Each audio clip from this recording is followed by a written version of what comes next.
Encuentren excelente.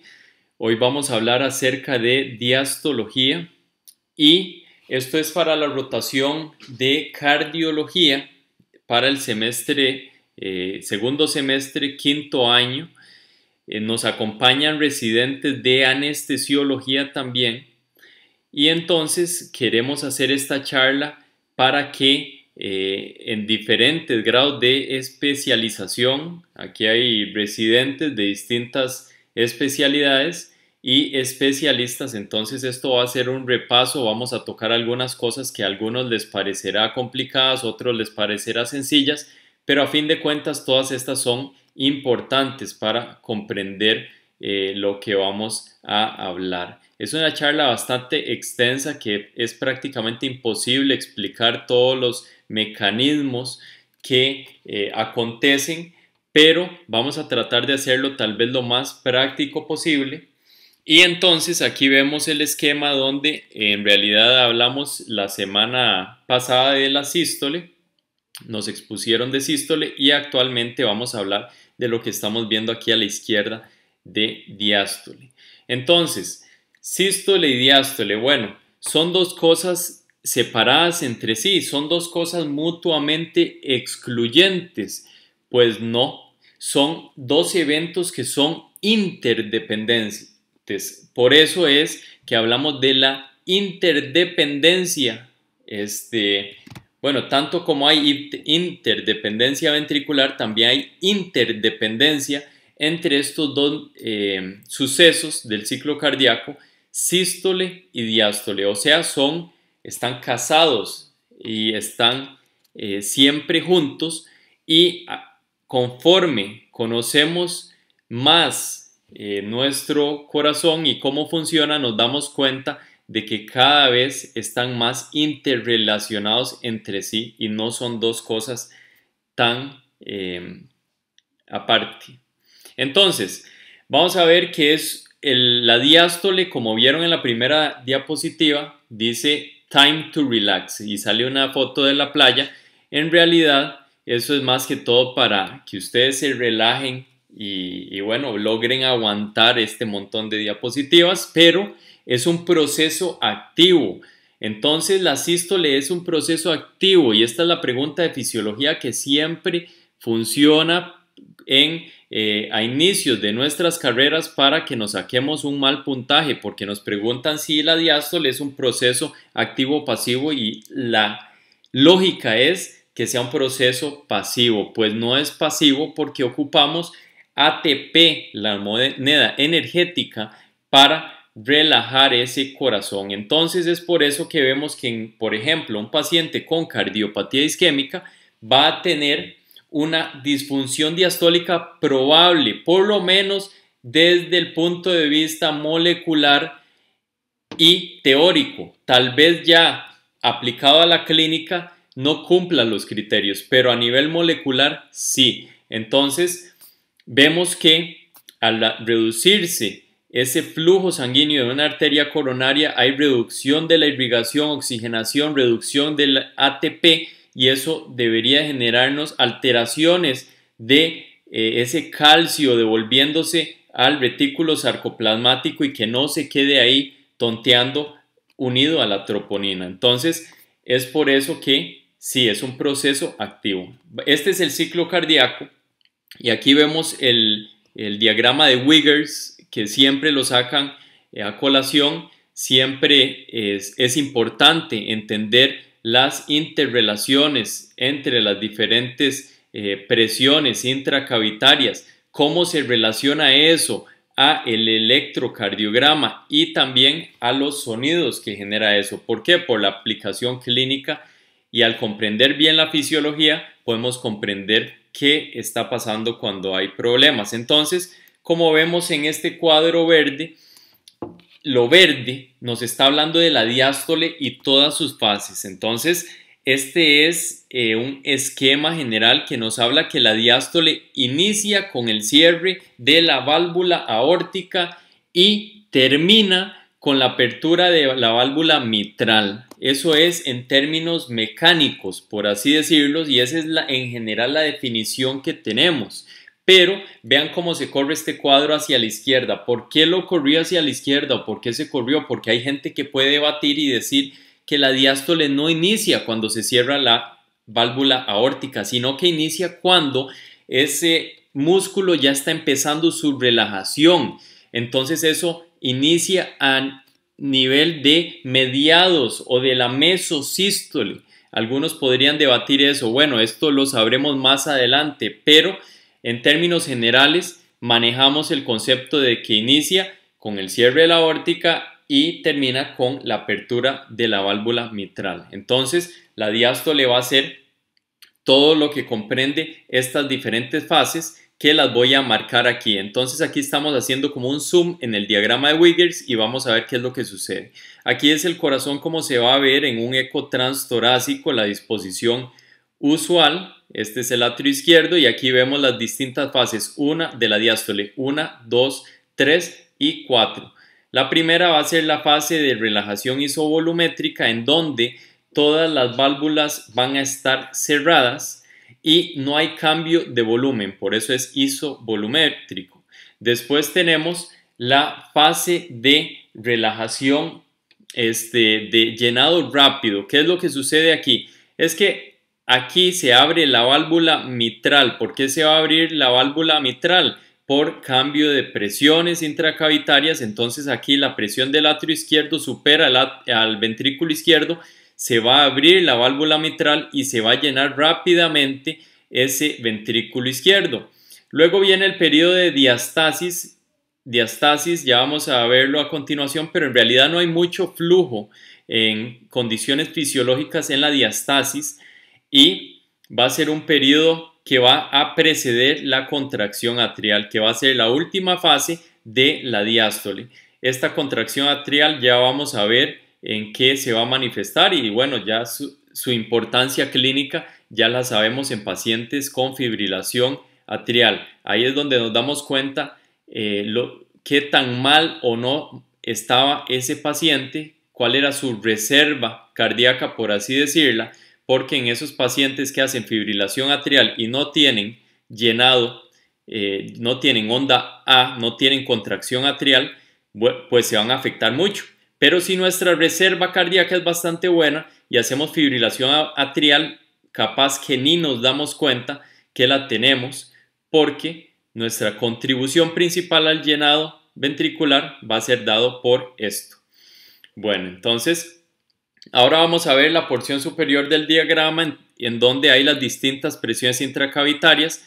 Aquí lo que les deseo mostrar es ir ya acercándonos al ecocardiograma. El ecocardiograma no solo lo va a hacer el cardiólogo, sino que también lo va a hacer el anestesiólogo en sala de operaciones. Entonces tienen que entender más o menos, por lo menos de forma cualitativa, y si se puede también meter diferentes mediciones, pero ya sabemos que no es su especialidad, para lograr saber cómo está la diástole de este paciente. Y también con el advenimiento de estos ultrasonidos handheld, pues vamos a ver que cada vez es más importante ir conociendo este nuevo lenguaje. Entonces aquí lo que podemos ver es lo que se vería si ponemos el Doppler a nivel de el pulse wave Doppler a nivel de las puntas de la válvula mitral cuando estamos valorando la diástole. Vamos a ver entonces cómo se va a dar la onda I y la onda A. ¿Por qué vemos una inscripción positiva? Porque como vimos en eco transtorácico, tenemos que más proximal a nosotros va a estar el ventrículo y más distal el atrio. Entonces se está acercando el flujo hacia el ventrículo, se está llenando. Este es el llenado rápido. ¿Por qué esta onda E es más grande que la onda A en términos generales? Porque ya vimos que la mayoría del llenado ventricular se da por la onda E y la minoría se da por la onda A. ¿Cuánto porcentaje? Más o menos en términos fisiológicos un 80% y este va a ser un 20%. Entonces, y vemos aquí este otro periodo que va a ser la diastasis, que en realidad no hay mucho flujo. Esto es más o menos como se debería ver el patrón. Ya vemos el primer patrón de llenado mitral. Va a ser este. Entonces, vamos a ver cómo hay diferentes patrones y qué es lo que hay que hacer con ellos. Lo que vemos aquí es la aorta donde está saliendo la sangre a través del tracto de salida aórtico. Entonces, ¿cómo logramos que se vea este flujo que sale de la aorta y este flujo que está cruzando por la válvula mitral hacia el ventrículo a la misma vez? Pues es poniendo el Doppler continuo, ¿verdad?, en una disposición en donde esa línea del Doppler continuo pase por las tips de la válvula mitral y también pase por el tracto de salida del ventrículo izquierdo o la aorta. Al hacer eso podemos lograr ver los dos fenómenos a la vez. ¿Cuándo queremos ver los dos fenómenos a la vez? Cuando queremos medir, por ejemplo, el tiempo de relajación isovolumétrico, que sería este número 1, pero eso va a ser en condiciones especiales que vamos a ver a continuación. ¿Por qué solo se puede ver esto en Doppler continuo? Porque Doppler continuo es lo que evalúa. El Doppler continuo es todo lo que suceda a través de toda la línea de escaneo, mientras que el Doppler pulsado lo usamos para ver el inflow mitral porque evalúa de una forma mejor, ¿verdad?, de una forma más específica, donde queremos ver exactamente. Bueno, esta no es una charla de generalidades de eco o de ultrasonido, pero aprovechamos para hacer esa acotación de cómo estamos viendo este fenómeno y a la misma vez, y cuál es el método que hay que usar. Entonces, aquí lo que vemos es el diagrama de Wiggers en la parte inferior, y aquí les quiero enseñar otro método de ultrasonido que es el modo M. En el modo M vemos aquí un eje paraesternal largo que está cortando esta válvula mitral, y aquí podemos ver cómo se va a mover esta válvula mitral en las distintas fases de la diástole. ¿Qué importancia tiene esto en nuestra evaluación? Pues no tanta. Vamos a ver ahora un signo que se va a ver cuando hay disfunción diastólica, pero no tiene tanta importancia en lo que estamos hablando actualmente. ¿Qué es lo que vamos a ver aquí que es de importancia? Vean esta curva de los volúmenes del ventrículo izquierdo. Entonces, como vemos aquí, no hay un cambio de volumen. Esta es la relajación isovolumétrica. Aquí se abre la válvula mitral y se da este llenado rápido. Vean cómo asciende este flujo, el volumen, ¿verdad? Entonces aquí estamos en telesístole y aquí empezamos diástole temprana a llenar esto. Vean que aquí no hay mayor cambio, sí hay ascenso, sí hay aumento del volumen, pero no tanto. Y esto que sucede aquí, ¿cómo se llama? Exactamente, se llama patada auricular o la sevación atrial. En pacientes con fibrilación atrial no vamos a ver este 20%. Hay que tener en cuenta que pacientes ya cardiópatas usualmente pueden depender de la patada atrial hasta en un 50%, desde un 30 a un 50%. Así que esos pacientes que hacen fibrilación auricular, por eso es que terminan haciendo un flash pulmonary edema o se inestabilizan y se convierten en una emergencia. Entonces, ¿cuál es la definición de disfunción diastólica? Bueno, esta es la definición teórica, es cualquier alteración de las distintas fases que ya vimos, no hay por qué mencionarlas de nuevo. Y agreguemos a eso la compliancia ventricular izquierda o del atrio izquierdo. Entonces, vamos a hablar un poco de cuál es la fisiopatología. Pero antes de eso me gustaría hablar, bueno, sigamos con la fisiopatología. ¿Cuándo toma importancia esto? A partir de 1960 más o menos, Fishberg lo que nos dice es que hay distintos tipos de insuficiencia cardíaca. Uno es por falla hipodiastólica y mucho más frecuentemente la falla hiposistólica. Entonces aquí empiezan a hacernos alusión de que no solo es sístole, sino que también la relajación puede estar alterada. Todavía no sabemos ni siquiera cómo ponerle a estos nombres, estamos inventándolo de momento, pero estamos pensándolo. En 1984 ya empiezan a decir que bueno, un 30% de la insuficiencia cardíaca tiene fracción de eyección del ventrículo izquierdo normal.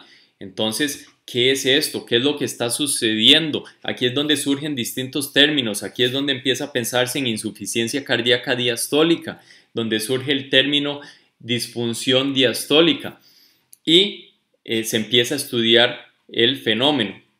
Igualmente estábamos bastante limitados porque en los 60 no teníamos ecocardiografía más que el modo M prácticamente. Entonces ya con el tiempo y con la mejoría de tecnología podemos estudiar más cosas. Tenemos que tener en cuenta cuáles son las diferentes variables que determinan la función diastólica. Entonces tenemos la geometría del ventrículo izquierdo, también del atrio izquierdo, alteraciones en la relajación miocárdica, la complianza, la frecuencia cardíaca, complianza de tanto atrio y ventrículo, el pericardio y la precarga. Al final de cuentas, todos estos nos van a afectar la función diastólica y el subrogado más importante que queremos saber es cuáles son las presiones de llenado del ventrículo izquierdo. ¿Por qué razón? Porque este es el que tiene que ver con, al final de cuentas, puntos duros. Cuando las presiones de llenado están aumentadas, ahí es donde vemos los puntos duros y consecuencias para el paciente. Entonces, como en palabras de Catherine Otto en la segunda edición de su libro de ecocardiografía clínica, ella menciona que la disfunción diastólica es básicamente esto, cuando se elevan las presiones de llenado, y por ende también menciona que la función diastólica normal es mantener el llenado del ventrículo izquierdo con presiones de llenado normales. Entonces ya vemos la importancia de presiones de llenado y lo veremos a continuación. Entonces, vemos aquí una de las variables que sería la complianza. Vemos la complianza del ventrículo izquierdo. Básicamente, ¿qué es la complianza? Esto ya lo sabemos mucho más en esta pandemia del COVID, que la complianza a nivel pulmonar es cambios de volumen pulmonar, la relación entre los cambios de volumen pulmonar relacionado con la presión. Entonces, ¿qué es lo que esperamos? Esperamos que a mayor cambio de volumen no cambie tanto la presión, porque si es al revés, o sea, si por un cambio de volumen X el cambio de presión más bien aumenta, estamos más bien hablando de que la complianza está reducida, como vemos en este caso. Y la complianza reducida nos habla de rigidez, y la rigidez no es compañero de la relajación. Entonces, pregunta: ¿toda disfunción diastólica es sinónimo de insuficiencia cardíaca? Bueno, si hay disfunción asintomática, ya estamos hablando de los pacientes, la clasificación AJA de insuficiencia cardíaca, AJA B, o sea, ya el paciente tiene factores de riesgo, podríamos decir que sí. Si la disfunción es sintomática, entonces digamos que el paciente tiene disnea, tiene un ProBNP elevado y tiene disfunción diastólica, ya estamos hablando de que el paciente es AJA C, o sea, ya está instaurado y está siendo causados los síntomas por esta disfunción diastólica.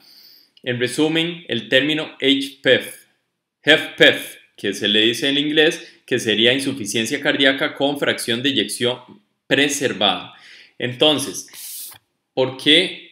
Bueno, antes se usaban estos tipos de insuficiencia cardíaca. Antes se hablaba de insuficiencia cardíaca con sistólica o diastólica, pero eso cambió y se quitó esa denominación y más bien se le puso insuficiencia cardíaca con fracción de eyección reducida versus preservada. Haciendo esta charla, me doy cuenta que tal vez esta definición previa no estaba tan mal y tampoco había que hacerle la cruz. ¿Por qué razón? Porque estamos viendo que la insuficiencia cardíaca, por ejemplo, de fracción de eyección preservada, muchas de estas tienen disfunción sistólica.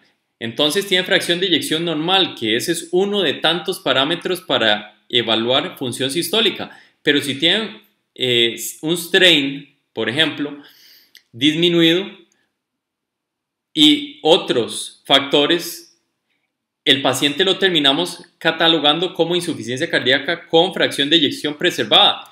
Pero ¿habrá sido así o habrá sido ya un paciente con insuficiencia cardíaca con disfunción sistólica? ¿Habrá sido un paciente con insuficiencia cardíaca sistólica subclínica?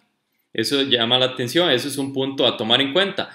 Y también la insuficiencia cardíaca diastólica, bueno, pues ya es lo que estamos viendo actualmente. Pero eso nada más es para generar el pensamiento de la importancia de sístole y diástole en todo esto. Y actualmente entonces hablamos de HFpEF, y el HFpEF entonces básicamente es la disfunción diastólica, porque si hablamos en términos teóricos podríamos cuestionar y decir, bueno, es que no toda fracción de eyección preservada tiene disfunción diastólica, pero por más que busquemos en la literatura no hay nada claro al respecto, ni hay nada que nos diga que es así. Entonces, bueno, HFpEF usa esta escala, y a mayor puntaje, mayor riesgo. ¿Por qué vemos este diagrama aquí a la derecha de remodelado concéntrico o hipertrofia concéntrica? Porque estos son los pacientes que vamos a ver en HFpEF. No vamos a ver el paciente con cardiopatía dilatada, porque ya estaríamos hablando de HFrEF o insuficiencia cardíaca con fracción de eyección reducida. Interesante, ¿cuáles son los factores de riesgo? ¿Cuáles son los criterios a tomar en cuenta para este subtipo de insuficiencia cardíaca? Básicamente todo lo que nos hace daño al paciente con COVID actualmente, o sea, todos los factores de riesgo cardiovasculares en general podrían ser parte de esta tabla, pero los más representativos son obesidad, hipertensión arterial, fibrilación atrial, hipertensión pulmonar, vejez y presiones de llenado. Viendo las variables que vimos previamente, podemos decir que, por ejemplo, la obesidad, ¿qué nos va a generar? Nos va a generar a la larga una hipertrofia o remodelado concéntrico. Entonces eso nos puede alterar la geometría ventricular o nos puede alterar la complianza. La hipertensión arterial también nos puede alterar esto mismo. La fibrilación atrial nos va a alterar la posibilidad de ese llenado diastólico final, esa patada auricular. La hipertensión pulmonar nos va a alterar las presiones de llenado y nos va a alterar, la interdependencia pulmonar cuando es avanzado, nos puede alterar hasta la precarga del ventrículo izquierdo, y eso nos puede hacer que el ventrículo izquierdo no sea tan complaciente, por ejemplo. La vejez nos va a alterar también, se va a hacer el corazón más rígido fisiológicamente con el tiempo. Bueno, pues es un cambio con la vejez, y esta otra que vamos a ver a continuación de presiones de llenado. Entonces, ¿qué es esta imagen que se metió aquí abruptamente? Aquí tenemos una pelea reciente que se dio a los que les gustan las artes marciales mixtas, que les cuento que sí tiene muchas reglas este deporte, y hasta el momento no ha fallecido nadie en la UFC. Aquí tenemos dos de los peleadores. Esta era una pelea por el título. Entonces la pregunta aquí a los que tal vez no saben qué sucedió es: ¿quién gana esta pelea?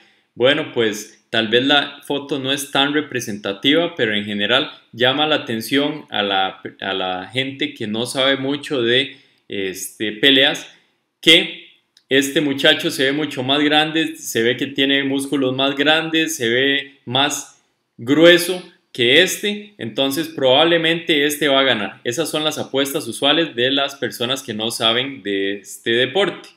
Pero en realidad, ¿qué es lo que sucedió? Al final ganó ganó el flaquillo. Entonces, ¿qué es lo que quiero decir con esto? Que la sístole es más fácil de ver siempre, es más fácil de evaluar. Usualmente podemos en ecocardiografía 2D, sin poner ninguno de los otros, ni Doppler pulsado ni sus subtipos, podemos evaluarlo más fácil que la diastología, aunque podemos ver cosas indirectas de la diastología, pero la sístole podemos ver engrosamiento por lo menos, mientras que diastología nada más vemos que se relaja, pero no sabemos qué está pasando.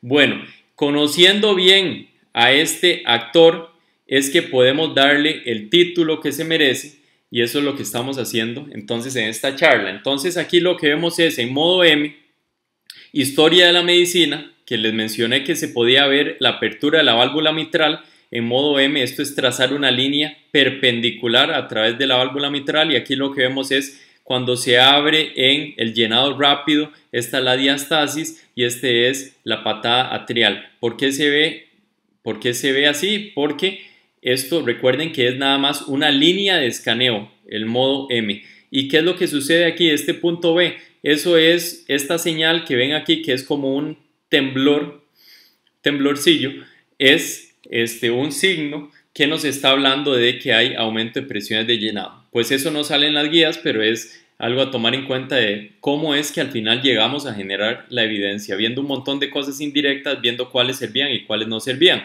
Esta es otra que se menciona en los libros, que es la onda presistólica, que de hecho es un ecocardiograma que hice, y aquí lo vemos. Aquí vemos la mano de nuestro compañero que nos acompaña, Minor, señalando cómo es que vemos este llenado, ¿verdad? ¿Y qué es lo que quiero que vean? Vean este llenado y vean cómo todavía en diástole no se ha contraído aún el corazón.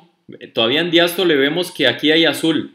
O sea, esta es la onda presistólica, y esto nos puede hasta enredar creyendo a veces que esto es parte de la sístole ventricular cuando estamos haciendo el Doppler pulsado del tracto de salida, pero en realidad es la onda presistólica. Es otra parte de la historia de la medicina. Estas son patrones de disfunción diastólica. Entonces, ¿qué es lo que estamos viendo aquí? Estamos viendo el patrón de llenado a través de la válvula mitral. Entonces ya hemos visto esto, ya vimos que este patrón era el normal. Ahora hay diferentes tipos dependiendo de cómo esté afectado el paciente. Hay que memorizarse todos estos tipos, pues antes había que memorizárselos a nivel de más o menos el 2009. Actualmente no hay que memorizarlos, pero hay que comprenderlos tal vez. Entonces hablamos de, esto sería la curva de la presión ventricular, y esta que vemos punteada es la curva de la presión atrial. Entonces, en términos generales, en diástole van a andar parecido. Cuando hay relajación alterada vemos que andan parecido, pero se prolongan tiempos. Entonces, por eso es que vemos que la relajación isovolumétrica está más prolongada aquí que aquí. Vemos que el tiempo de desaceleración de la onda E es más prolongado aquí que aquí, pero las presiones se mantienen igual. Cuando hay un patrón pseudo normal, ¿qué significa esto? Vean, la onda E aquí es menor que la A, entonces ahí algo nos dice, aquí algo anda raro. Pero ¿por qué razón? Si este paciente está un poquillo más alterado, se vuelve a hacer este patrón que se asemeja mucho a este patrón de normalidad. Eso es porque ya se aumentó la presión de ese atrio izquierdo lo suficiente para que otra vez la presión, la onda E sea mayor a la onda A. Entonces, eso lo vamos a ver ahora específicamente, pero eso tenemos la maniobra de Valsalva para revertir esto y ver si esto en realidad es normal, o si se convierte en esto, estamos hablando de ese patrón pseudo normal con el Valsalva. Y este último patrón esto es totalmente patológico. Bueno, no totalmente, medicina nada de 100%. ¿Por qué razón? Porque esto también se puede dar en pacientes sanos, atléticos, en atletas más principalmente, en condiciones de paciente sano. ¿Qué significa este patrón restrictivo? La onda E entre el valor de la onda A, que se va a medir en centímetros o milímetros, al final de cuentas es un cociente, E sobre A mayor a 2 es patrón restrictivo.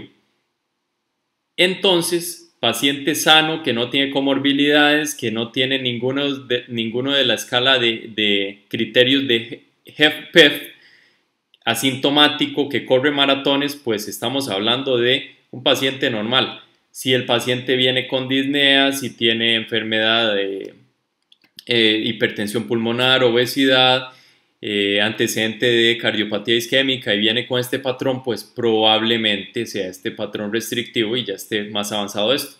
Vean cómo la presión, ¿verdad? Si tomamos aquí un eje Y, vean cómo las presiones van, aquí la presión se ve normal, esto es normal, aquí está normal, pero vean que aquí ya hay un poco de aumento de presión y aquí definitivamente las presiones de llenado del ventrículo izquierdo están aumentadas.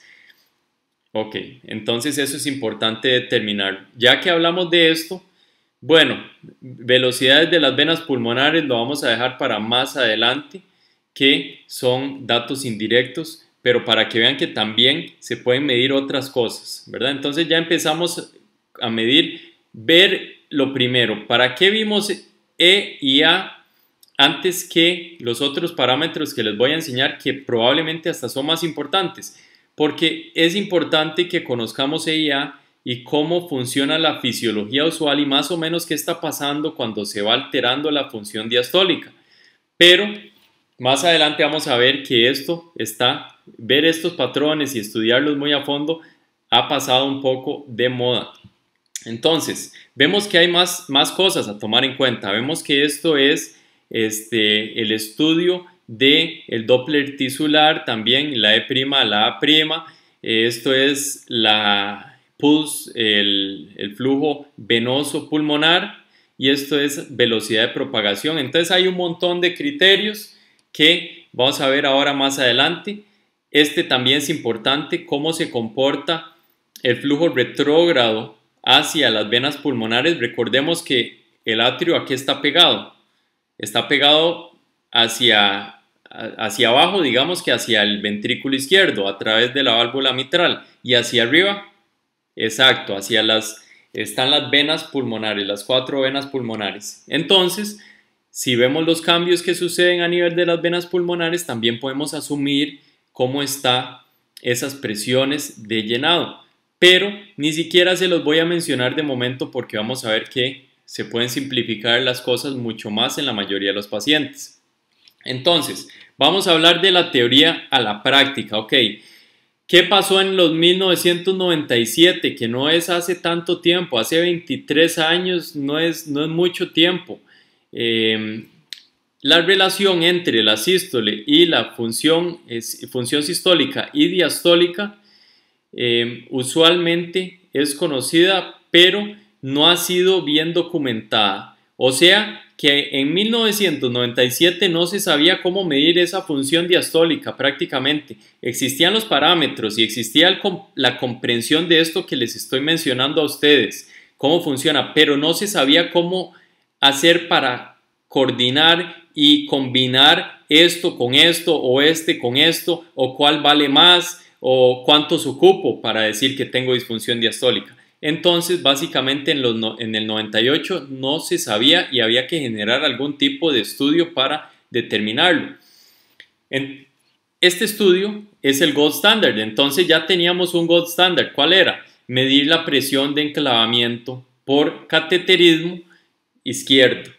Entonces, basado en esto es que se fue buscando cuáles eran los parámetros que realmente afectaban la presión de enclavamiento. Y la presión de enclavamiento, recordemos que básicamente si sabemos la presión a la cual se puede ocluir esta ramita, al final esta arteriola, por así decirlo, bueno, o precapilar pulmonar, si podemos saber eso, pues podemos inferir más o menos cómo está la presión aquí a nivel del lado izquierdo del corazón. ¿Por qué razón? Porque lo que sigue después del pulmón son las venas pulmonares y eso se conecta al atrio izquierdo. Entonces, por eso es que podíamos inferir basado en este gold standard. Y así es como llegan las primeras guías en el año 2009 y resultaron ser bastante buenas respondiendo a esta pregunta. ¿Tiene el paciente o no tiene aumento de presiones de llenado del ventrículo izquierdo? Presiones de enclavamiento pulmonar, ¿sí o no? Pues las guías son muy buenas en responderlo. Cuando la presión de enclavamiento, ¿verdad? Hablando de presión de enclavamiento mayor a 15 milímetros de mercurio. ¿Cuáles eran los criterios que propone esta guía? Veamos la tabla 1, vemos la onda E, vemos la onda A, vemos la relación entre la E y la A. vemos el tiempo de desaceleración de la onda E. Vemos la E', vemos la E sobre la E', vemos el jet de insuficiencia tricuspidia. Todo eso, sí, lo vamos a hablar a continuación. Pero que también ve el flujo venoso pulmonar, ve la onda A reversa y su relación con la onda A. También el volumen del atrio izquierdo.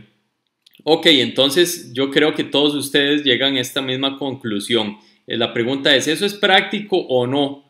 Al final quedamos más enredados, al final vimos que hasta el abordaje práctico que propone esta guía 2009 no es tan práctica. Este es el abordaje práctico que ellos proponen. O sea, lo más que pudieron resumirlo es un dolor de cabeza para cualquiera hasta que se acostumbra a hacer estos exámenes casi de una forma diaria. Ahí pues ya no es un dolor de cabeza, pero ¿qué aplicabilidad va a tener esto para la gente que no hace esto diariamente? Pues no mucha.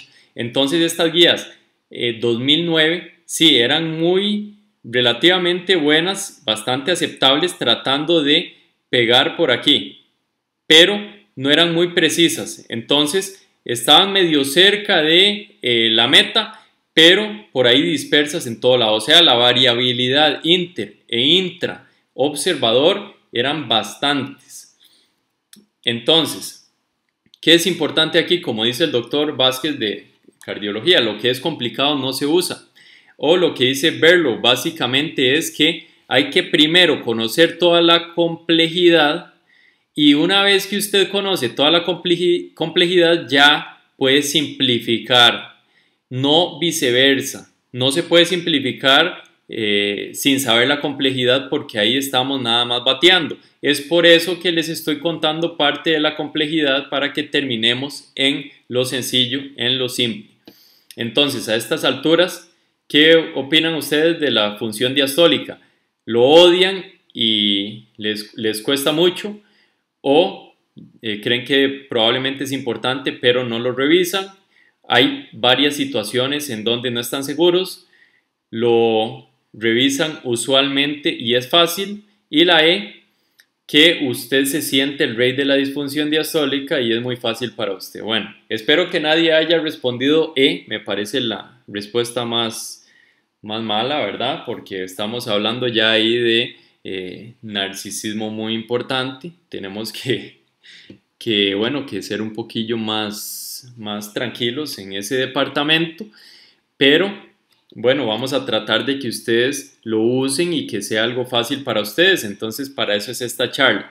Veamos las guías 2016. Entonces, después de las 2009, pasaron unos años y dijeron, bueno, es que esto está complicado, sí, es sensible, y sí, también logramos determinar los pacientes que tienen aumento de presiones de enclavamiento o presiones de llenado del ventrículo izquierdo, pero casi no lo está usando, no lo están reportando en los ecocardiogramas, no estamos definiendo bien a estos pacientes.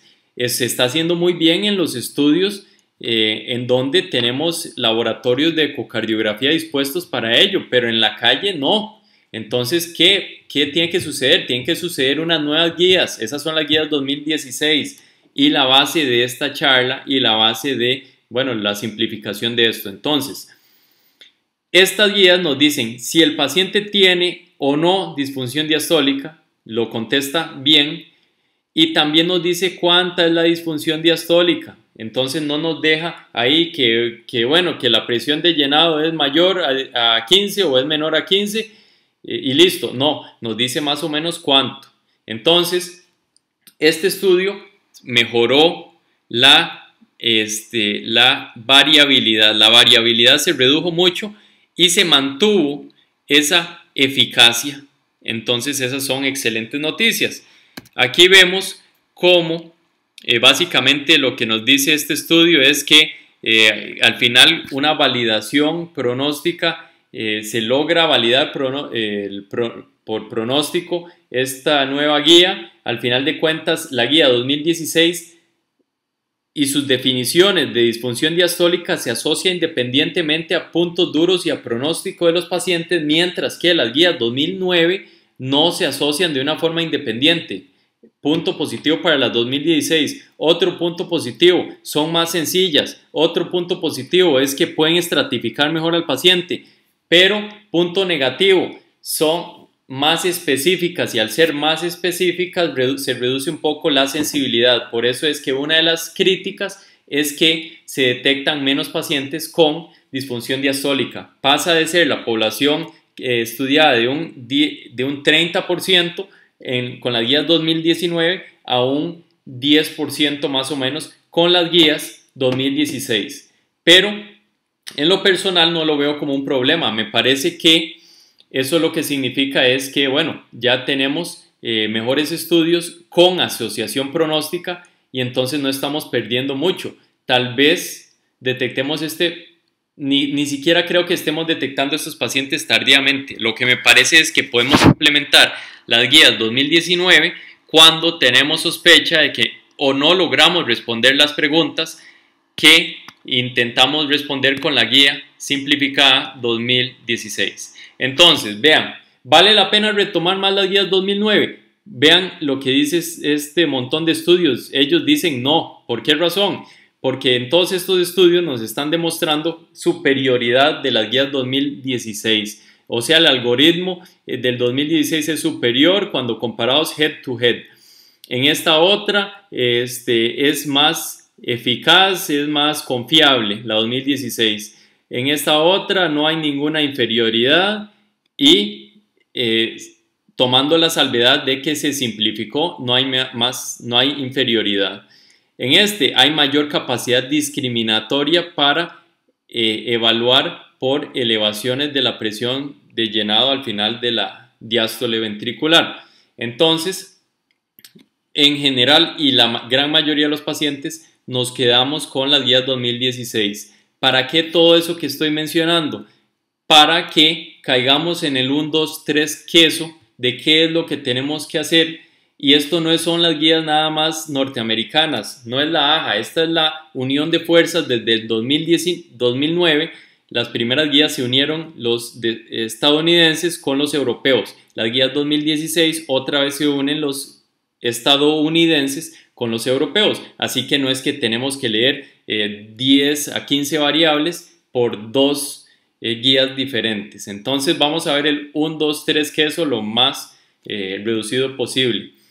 El primer parámetro, ¿cuál va a ser? La onda E' tisular. Entonces, esto es poner el Doppler tisular, y al Doppler tisular, cuando usted ve ese corazón que todo el region of interest o lo que usted está viendo en la pantalla es azul o rojo, usted le pone el Doppler pulsado. Entonces así usted puede ver el movimiento de los tejidos, de un tejido específico. ¿Dónde quiero evaluar la onda E'? La quiero evaluar en el anillo mitral. O sea, anillo mitral sería medial y lateral. Esta no es una charla de adquisición de imágenes, podemos hacer una después, pero el medial, ¿cuál es el valor normal? Debería estar, perdón, eso está mal.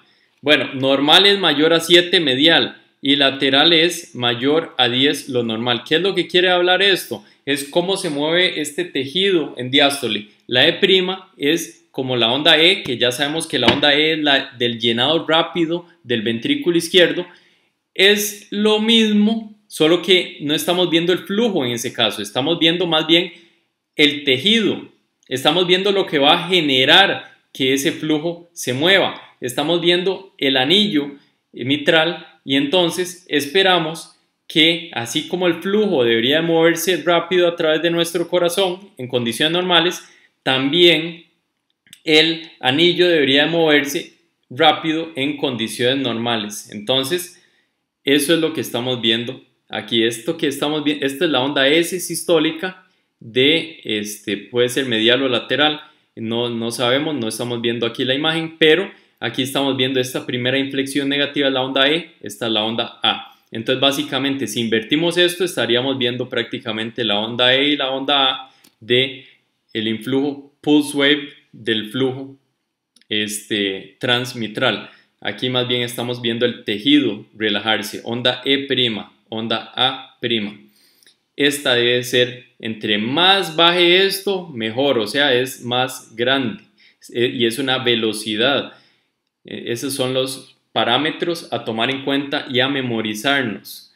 Medial se mueve menos que lateral, por eso es 7 y 10. Entonces aquí nos están demostrando cuando estamos con un criterio alterado. Ese es un criterio que tenemos que tomar en cuenta. Segundo criterio, ¿cuál es? Ahora sí, esta es la onda E. La onda E vamos a medirla, a ver cuánto, a ver cuál es su altura, y vamos a dividir la onda E entre la onda E'. Entonces este nos dio X, este nos dio Y, X sobre Y nos dio tanto.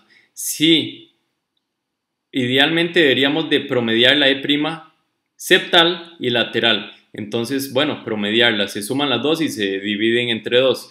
Entonces, si hacemos promediado y nos da mayor a 14, estamos hablando ya de que está alterado, es un segundo parámetro alterado.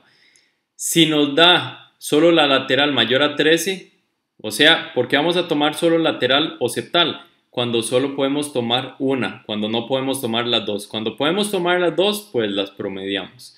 Entonces, en general, usamos este valor promediado.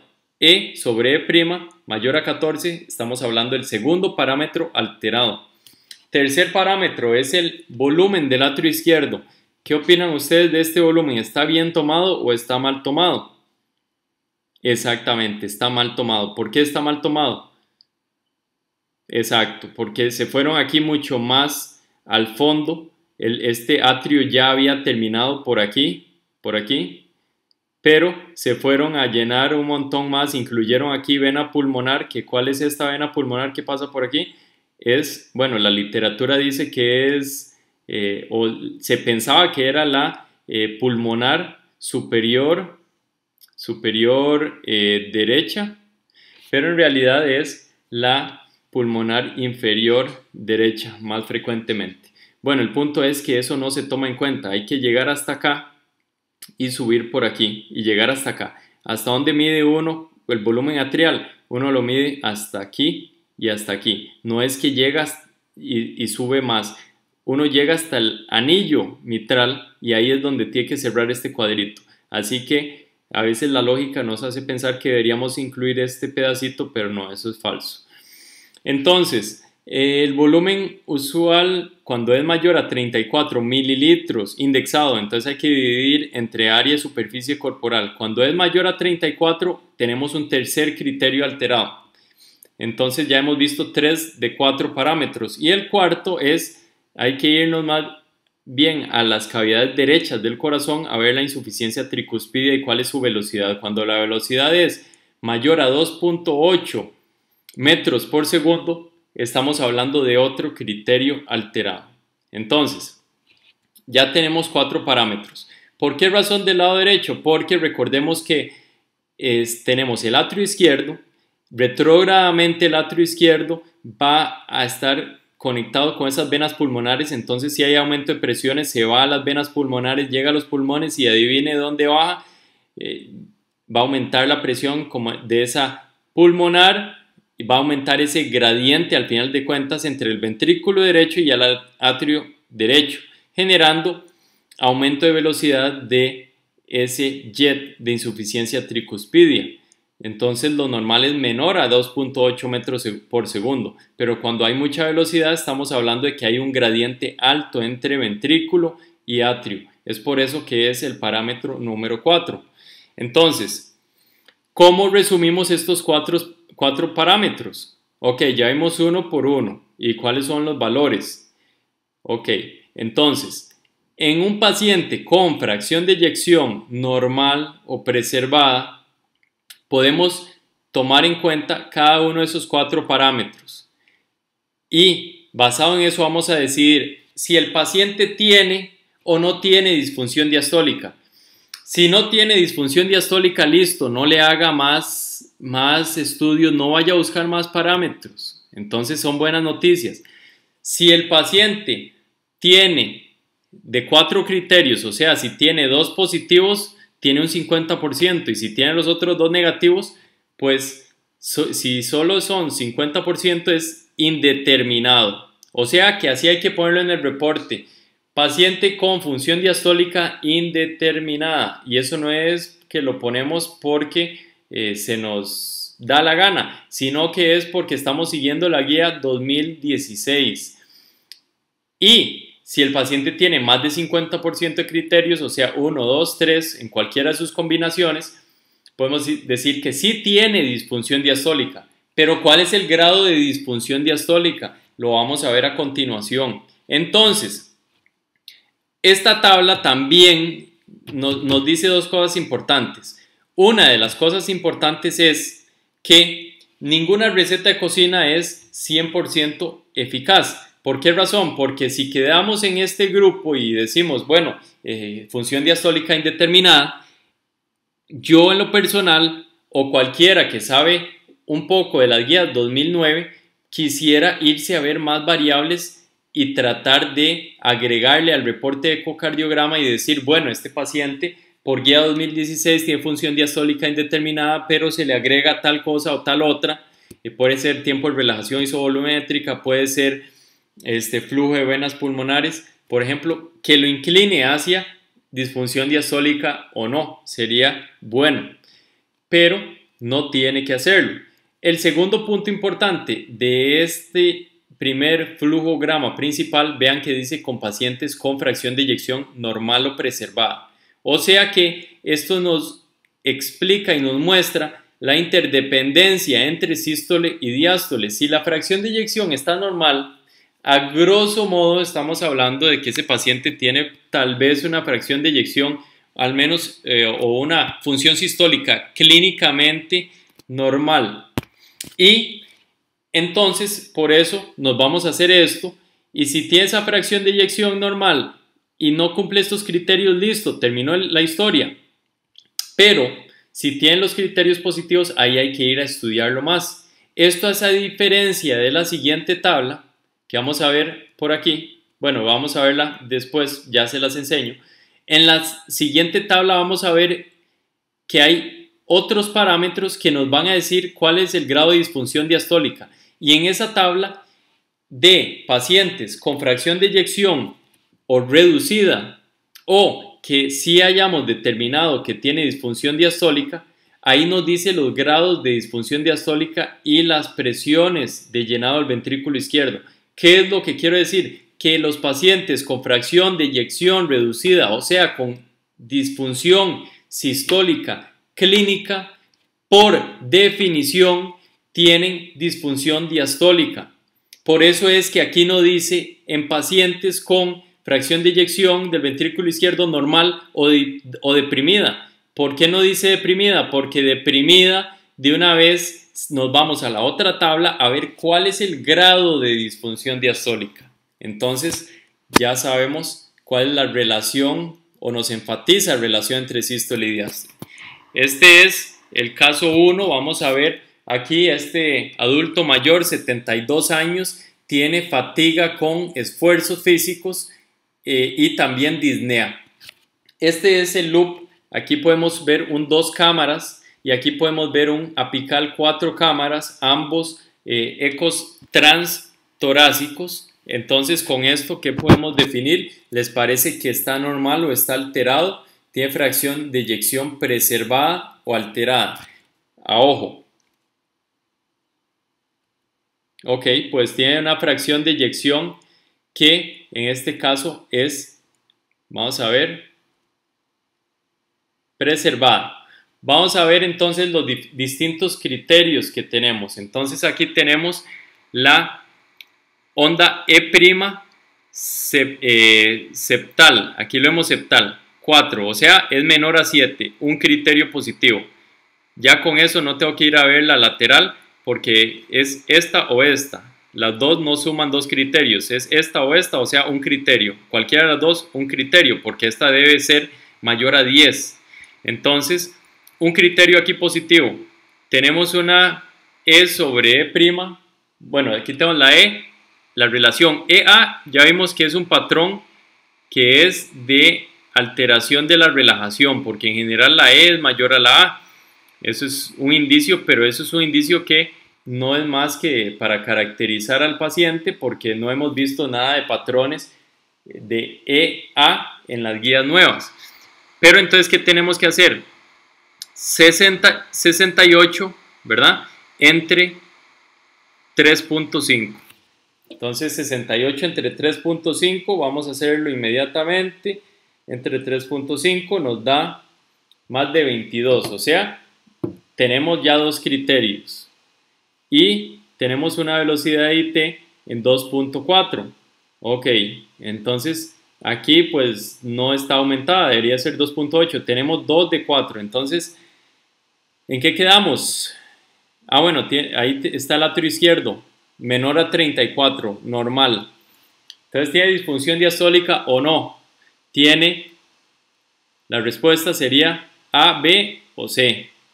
La respuesta es C, no C. O sea, tiene función diastólica indeterminada porque cumple 2 de 4 criterios, o sea, un 50%. Luego, aquí tenemos otro caso en donde tenemos una E, bueno, estas ya las vamos a ver a continuación. Estos son otros subgrupos que vemos mejor con esta tabla. Esta es la segunda tabla que quería enseñarles, que esto ya es en el paciente que decimos, ok, tiene fracción de eyección preservada y ya determiné de que tiene disfunción diastólica, ahora voy a hacerle esto. O el paciente que tiene fracción de eyección ya reducida, de una vez me voy directamente a ver cuál es el grado de disfunción y si tiene aumento de presiones. En este caso usamos otra vez 3 de las 4 variables que vimos en la primera tabla. Entonces excluimos solo una variable, que es la E' septal o la lateral. Aquí las usamos combinadas. Entonces aquí son 3 criterios nada más. Si tiene 2 de 3 negativos, ok, tiene disfunción grado 1 y eso implica que la presión de atrio izquierdo o presión de llenado es normales. Si solo logramos medirle por X o Y razón 2 de estas 3 variables, entonces vemos si las 2 son negativas, nos vamos para acá. Si una y una, otra vez terminamos en disfunción diastólica. Ahora sí sabemos de que tiene disfunción diastólica, pero no sabemos el grado. Entonces aquí sería disfunción diastólica presente, grado indeterminado. Si tenemos 2 positivas, entonces nos vamos a disfunción diastólica grado 2 con presiones de llenado incrementadas. Y si tenemos 2 de estas 3 igualmente, grado 2 con presiones de llenado incrementadas. Aquí falta disfunción diastólica grado 3. ¿Por qué no está aquí disfunción diastólica grado 3? Porque disfunción diastólica grado 3 es el paciente que tiene una onda E sobre A restrictiva que vimos anteriormente. Una E sobre A en un paciente que tiene factores de riesgo, que tiene alteración estructural mayor. Entonces, una E sobre A mayor a 2, ya estamos hablando de patrón restrictivo, o disfunción diastólica grado 3, que implica que las presiones de llenado del atrio izquierdo son elevadas. Aquí estamos viendo los diferentes patrones. Entonces el normal en rojo, tiempo de relajación isovolumétrica. Aquí vemos el patrón EA, diastasis normal. Esto es alteración de la relajación. Vean cómo se hace más pequeña la E que la A. Vean cómo se prolonga el tiempo de relajación. Después de eso aumentan un poquito las presiones y vuelve otra vez la E a aparecer normal. Pero el tiempo de relajación prácticamente a veces se incrementa un poco. Vamos a ver que esta variable tiene dependiente de varias cosas. ¿Cómo logramos ver si esto es normal o es pseudonormal? Con Valsalva, que veremos a continuación. Y con Valsalva también logramos ver si el restrictivo es reversible o si es irreversible. O sea, estos son los distintos patrones de llenado del ventrículo izquierdo que hay que comprenderlos, mas no hay que analizarlos en demasía porque no son parte de la guía 2016 y nos pueden generar enredos en ciertas ocasiones. Entonces, Estos son los cambios de la onda A y la onda E con la edad. Vamos a ver más adelante que la onda E sobre A cae con la vejez. Entonces ese es un subgrupo que todavía no se ha estudiado muy bien y cómo definirlos mejor se explicará probablemente en las próximas guías. Este es otro caso, fracción de eyección de un 60%. La pregunta es, para diagnóstico de disfunción diastólica, el patrón de llenado del ventrículo izquierdo de este paciente es... Entonces ya tenemos la fracción de eyección y tenemos el patrón de llenado.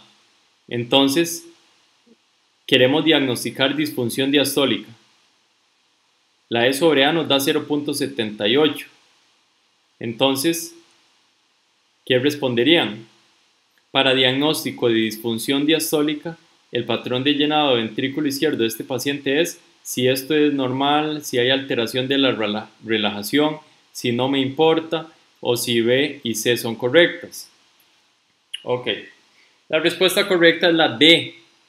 Ni me importa, bueno, primero que todo hay alteración de la relajación, sí, porque la E es más pequeña que la A, pero eso tampoco me importa porque no es uno de los criterios que tomo en cuenta en paciente con fracción de eyección preservada. Por eso es importante seguir el primer flujograma. Este es otro caso en donde vemos, bueno, aquí se los dejo. ¿Qué les parece a ustedes este septum interventricular? ¿Está grueso o está normal? Está grueso. ¿Qué les parece esta onda E? ¿Está normal o está aumentada? Bueno, pues ya 1.5 es bastante aumentada. La onda A es de 0.9. Tenemos E' septal en 5 y tenemos una velocidad de la IT en 3.6. Entonces, esto es lo que nos da una relación. ¿Por qué nos fuimos aquí? Ok, entonces, ya sabemos que el paciente tiene disfunción diastólica. ¿Por qué sabemos eso? Un criterio, dos criterios. Vamos a ver, bueno, no sabemos el atrio, pero aquí hay que saber un poquito más, como por ejemplo esta es demasiado exagerada, hay alteración estructural, hay hipertrofia importante, y entonces este caso nos ayuda a recordarnos que no solo la fracción de eyección nos debe hacer pensar en disfunción diastólica, sino que alteración de la estructura del corazón en sí, como en este caso que hay hipertrofia severa, probablemente sea buena idea ni siquiera irnos al primer flujograma, sino que irnos directamente a cuál es el grado de disfunción diastólica, porque vimos que una de las variables es la geometría en la función diastólica. Ese es uno de los aprendizajes de esta diapositiva. Y aquí vamos a irnos a ver qué es lo que sucedió aquí. La relación E sobre A es entre 0.8 y 2 y nos tira a ver estos criterios, cumple estos dos, 2 de 3 significa grado 2 con aumento de presión de llenado. Entonces, esta tabla ustedes aún no la han visto. Nosotros ahora los criterios que vimos en la segunda tabla eran estos, pero no les hablé de este grupo ni de este, bueno, sí les mencioné la restrictiva. Entonces, ¿qué es lo importante aquí para poderlo diferenciar? Aquí sí es importante, en la segunda tabla, en la tabla B, ¿cuál es la B? Los pacientes que ya sabemos que tienen disfunción diastólica, pero queremos ver cuál es el grado de disfunción diastólica y cómo están las presiones de llenado del ventrículo izquierdo. En esos pacientes tenemos que irnos a esta segunda tabla. En esta tabla sí vamos a ver si la relación EA es de 0.8 a 2 o no. Entonces, acotaciones, si es menor a 0.8 y la onda E es chiquitica, estamos hablando de disfunción grado 1 con presiones de llenado normales. Si el paciente tiene una EA menor a 0.8, pero la onda E es mayor a 50, entonces nos vamos aquí, vean aquí, mayor a 50 nos vamos aquí, o si la relación E sobre A es entre 0.8 y 2. Entonces aquí hay que tomar en cuenta tres criterios. Estos son los tres criterios que ya evaluamos en el flujograma previo. Entonces, son tres que les mencioné que veíamos, la E sobre la E', la velocidad máxima de la insuficiencia tricuspidea y la volumen del atrio izquierdo. No evaluamos aquí la E' septal o la lateral, recuerden que ese era el primero de los flujogramas. Y aquí determinamos si tiene mayor del 50% prácticamente de criterios o no. Son tres criterios. Entonces, si tiene el 66% o no. Si tiene el 66% negativo, nos vamos hacia acá. Si tiene el 66% positivo, nos vamos hacia acá. Y en este subgrupo pequeño es el que les mencioné, que tiene disfunción diastólica de grado indeterminado. Si la E sobre A es mayor o igual a 2, ya estamos hablando de patrón restrictivo, y el patrón restrictivo por definición es disfunción diastólica grado 3 y también siempre incremento de presiones de llenado. Entonces, este es otro caso.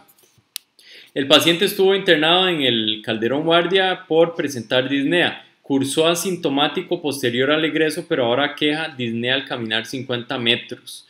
Y este es el eco. Entonces, ¿cómo ven el eco? ¿Les parece que el eco está normal o está alterado? Exacto, está alterado. ¿Hay alteración en la contractilidad? ¿Sí o no? Exacto. ¿Dónde está principalmente la alteración? En el ápex. Y también lo vemos ahí en el septum. Entonces, en ápex, aquí y aquí, y septum interventricular inferior, que sería esta cara que estamos viendo aquí. Entonces, hay alteración de la contractilidad, también parece que hay dilatación ventricular, entonces ya con eso hay alteración de la geometría, ya hay alteración de la fracción de eyección, ya no hay que ir al primer flujograma, tenemos que irnos directo a ver cuál es el grado de disfunción.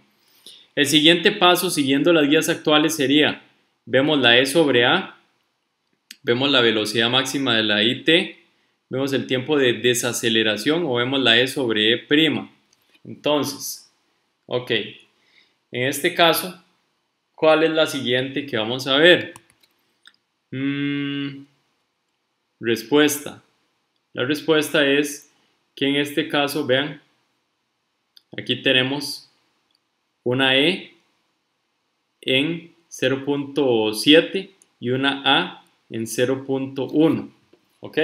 Entonces, digamos que 7 entre 1 nos da 7.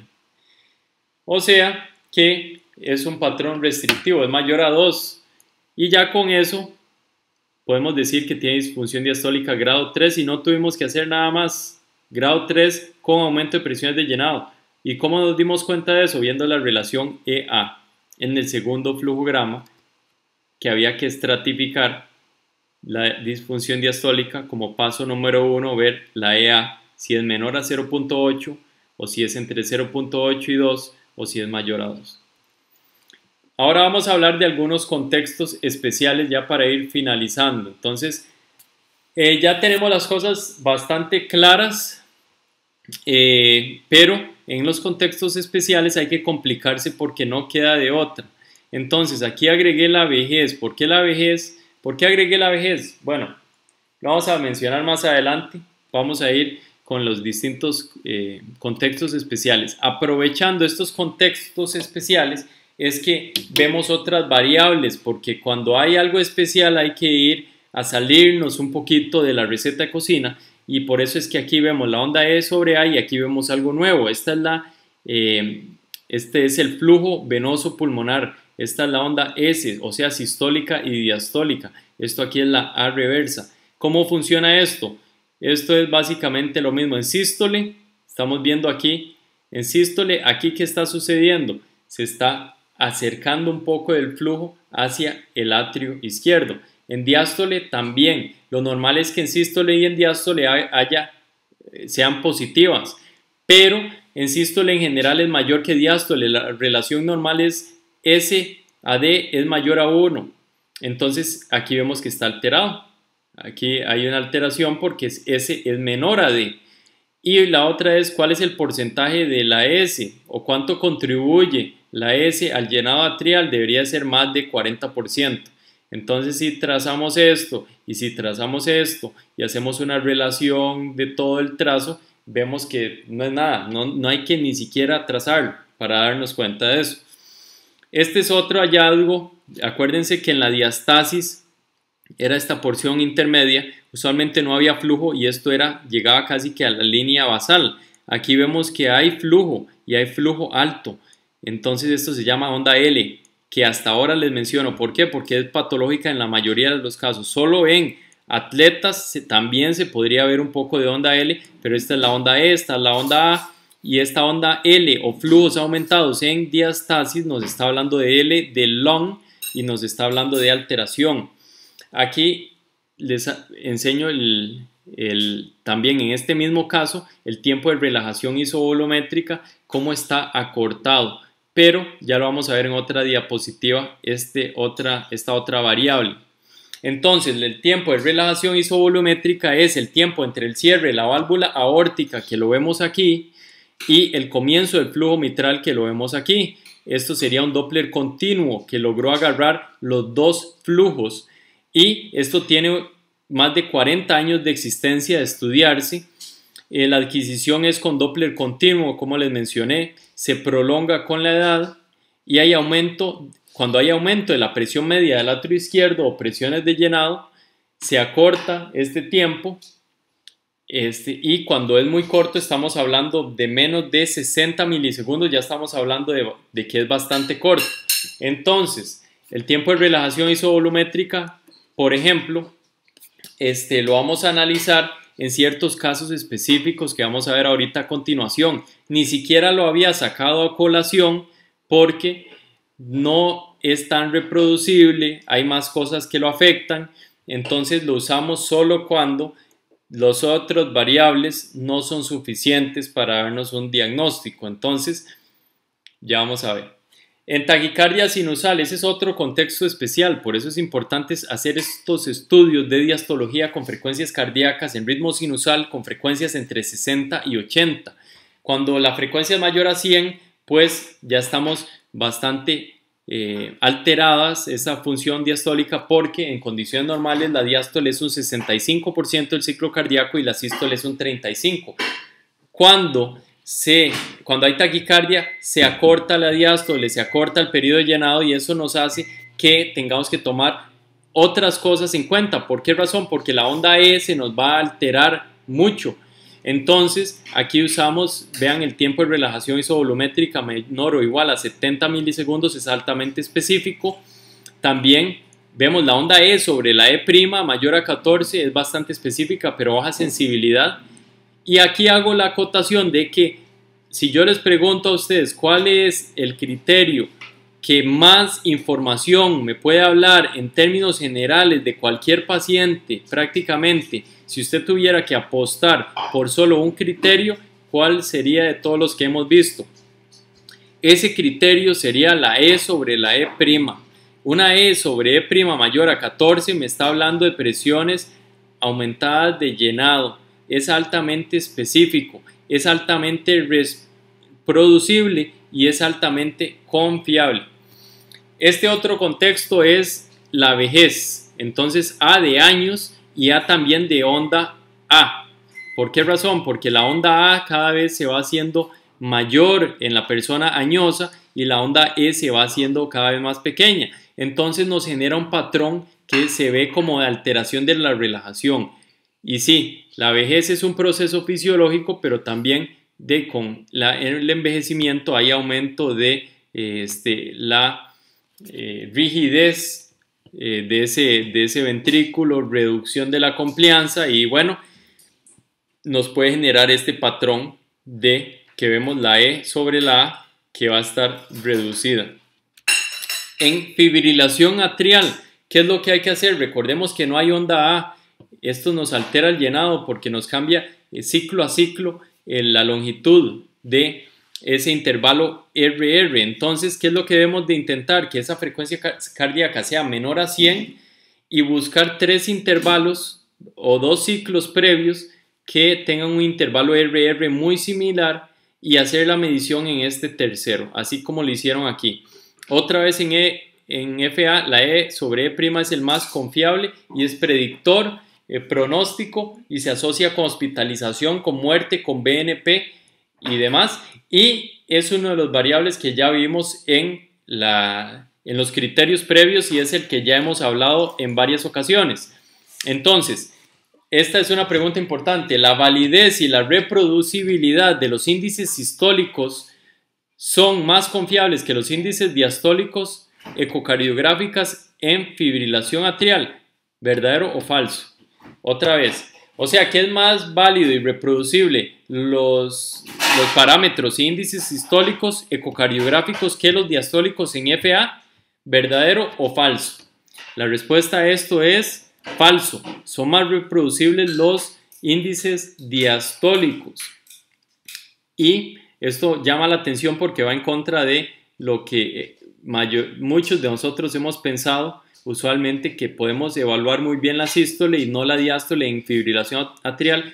Eso no es así. Ya en estudios sistemáticos lo que falta es tal vez agregar algún par de variables más. Vean que aquí está la E sobre E' que ya la vimos, pero aquí está relajación isovolumétrica, que no es parte de la receta de cocina, la velocidad de E sobre la velocidad de propagación y otras variables. Entonces ahí es donde agregamos otras cosas y, por ejemplo, agregamos este otro que es el tiempo de desaceleración de la onda E, o sea, cuánto tiempo dura en desacelerarse ese flujo. ¿Cómo se mide? Trazar una línea desde la segunda inflexión hacia la base, y si están fusionadas la E con la A, usted sigue esa línea hacia donde intercepte el cero, prácticamente en el eje Y. Así es como se mide y el software te va a decir cuál es el tiempo de desaceleración y es la velocidad con que decae la gradiente de presión entre el atrio izquierdo y ventrículo izquierdo. ¿Cuáles son sus determinantes? La velocidad de relajación y compliancia del ventrículo izquierdo, la rigidez o a mayor rigidez del ventrículo izquierdo, un tiempo de desaceleración más corto. ¿Por qué razón? Porque se equiparan muy rápido las presiones, porque hay mucha resistencia. Y bueno, esas son las cosas de cómo tomarlo. Luego tenemos este otro patrón, ¿verdad? Que ya lo hemos mencionado en varias ocasiones, el patrón pseudo normal. Entonces es virtualmente indistinguible del patrón normal, porque el patrón normal de E sobre A se ve exactamente así. Pero, ¿qué detalles tiene? Tiene unos detalles que hay que tomar en cuenta: la clínica del paciente. Si es un paciente sano normal, pues no me voy a preocupar. Si es un paciente cardiópata con ya los factores de riesgo que vimos y características que vimos, puede ser patrón pseudo normal. El flujo anterógrado de las venas pulmonares con onda sistólica menor que la diastólica. Ok, esto ya es ver venas pulmonares, que ya vimos la S y la D. Vimos que lo normal es S mayor a D. En este caso va a ser inverso. Otra característica es la onda A reversa, que vamos a verlo a continuación. Y entonces aquí la pregunta sería: ¿suena como que debo ir a inmiscuirme en la guía 2009 cuando veo este patrón pseudo normal? Entonces la respuesta es: aquí sí debo irme a la 2009 o no necesariamente.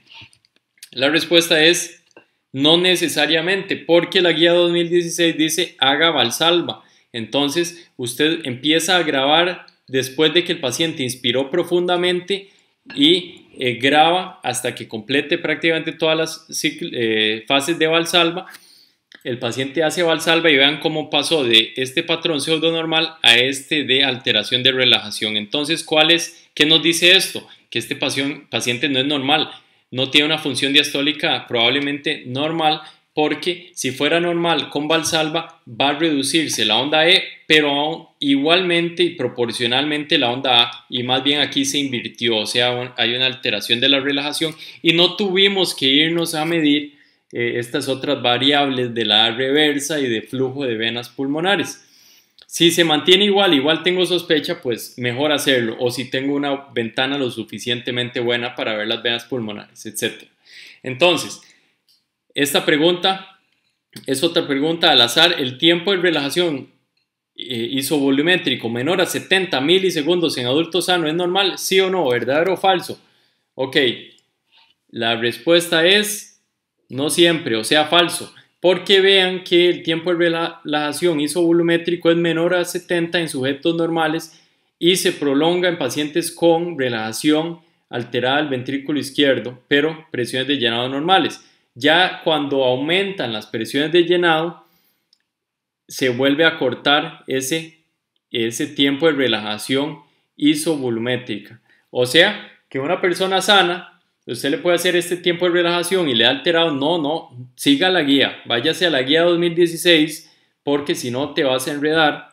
Si ya tiene todos los otros parámetros alterados y ahí sí tiene mayor importancia este tiempo de relajación si lo queremos hacer. Otro contexto, miocardiopatía hipertrófica. Esto es nada más para demostrarle esta variable nueva, es la A reversa menos la A, o sea, es el tiempo que dura la onda A, que ya la hemos visto en varias ocasiones, y ahora vemos la A reversa, que es una nueva. Esto es el flujo de venas pulmonares. La A reversa es lo mismo que la A, solo que es reversa, como lo dice la palabra. O sea, esto es sístole, esto es diástole, y este es la contracción auricular. En este caso, se está devolviendo el flujo hacia las venas pulmonares, por eso es A reversa con la contracción auricular. Entonces, si la A reversa dura mucho más que la onda A, ahí estamos hablando de patología, y aquí el punto corte son 30 milisegundos. Entonces, A reversa menos la A, si eso da más de 30 milisegundos, estamos hablando de alteración, y esa es una de las cosas a tomar en cuenta en miocardiopatía hipertrófica. Ese es uno de los criterios para tomar en cuenta en ellos. Por ejemplo, en cardiopatía restrictiva, pues también tienen sus valores. Ya vimos, ya sabemos cómo tomar ya sabemos cómo tomar la E sobre la A, ya sabemos cómo tomar este y este. Entonces, ¿qué diferencia hay en cardiopatía restrictiva? Que de base ya ese ventrículo está bastante rígido. Entonces, aquí subimos el umbral de la relación E sobre A, porque ya sabíamos que patrón restrictivo era de 2, pero en el contexto de cardiopatía restrictiva decimos 2.5 para aumentar más tal vez la especificidad, así como reducimos un poco más el tiempo de relajación isovolumétrica. Y vean este parámetro como se mantiene constante en prácticamente todas las patologías. En valvulopatía mitral significativa a partir de moderada y severa, insuficiencia como estenosis, hay que tomar en cuenta algunas cosas adicionales. Aquí vean la onda A mayor a 1.5 metros por segundo. ¿Por qué? Cuando se contrae ese atrio y hay una onda A que le cuesta tanto vencer esa presión, pues estamos hablando probablemente de insuficiencia, de disfunción diastólica. O cuando ese tiempo de relajación es menor a 60 milisegundos, estamos hablando también de que hay un parámetro de alta especificidad. Y en insuficiencia mitral, otra vez se vuelve a agregar la A reversa menos la A, vemos tiempo de relajación isovolumétrica, vemos como este parámetro se mantiene constante y básicamente vemos que son muy pocos los contextos en donde tenemos que ir a hacer más mediciones fuera de los dos flujogramas principales que vimos que nos contestan el 90-95% de los ecocardiogramas del día a día. ¿Y qué nos espera para el futuro? Incluir el strain longitudinal global, tanto el sistólico como el diastólico, porque también los flujogramas podrían afectarse de una sensibilidad aumentada si lo usamos el sistólico, y el diastólico atrial pues también sería una buena idea. Luego tenemos el ecostrés diastólico, que está bien validado en las guías, hay bastante evidencia al respecto, pero casi no se usa, y esto es muy importante evocarlo en los pacientes, tratar de ver influjo mitral, tratar de ver función diastólica en los pacientes que les hacemos pruebas de esfuerzo y empezar a usarlo más porque ya está muy bien validado.